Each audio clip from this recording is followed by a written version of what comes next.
provided, because whether it's fake news, CNN, MSNBC, or the New York Times, there's been fawning coverage of a preliminary assessment. I've had a chance to read it. Every outlet has breathlessly reported on a preliminary assessment from DIA.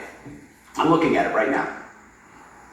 Again, it was preliminary, a day and a half after the actual strike, when it admits itself in writing that it requires weeks to accumulate the necessary data to make such an assessment. It's preliminary. It points out that it's not been coordinated with the intelligence community at all. There's low confidence in this particular report. It says in the report there are gaps in the information. It says in the report multiple linchpin assumptions are what this assessment, a linchpin assumption, you know what that is? That means your entire premise is predicated on a linchpin. If you're wrong, everything else is wrong. And yet, and still, this report acknowledges it's likely severe damage. Again, this is preliminary, but leaked because someone had an agenda to try to muddy the waters and make it look like this historic strike wasn't successful. I'm going to get to the chairman in a moment because he's going to lay out the particulars for you based on his professional military experience. But here's what other folks are saying. The DIA that put that report out says this is a preliminary low-confidence report and will continue to be refined as additional intelligence becomes available. How about the Israeli Atomic Energy Commission?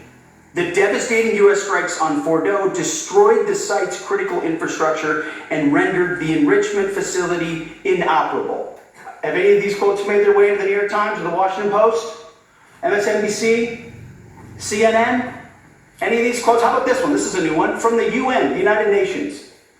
No friend of the United States, or certainly Israel often. Here's the head of the UN Atomic Energy Agency this morning, Rafael Grossi.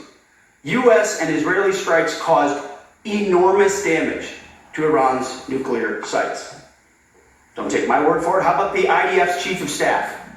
I can say here that the assessment is that we significantly damaged the nuclear program, setting it back by years. I repeat, years.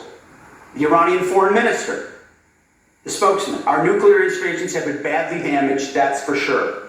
I'm sure that's an understatement.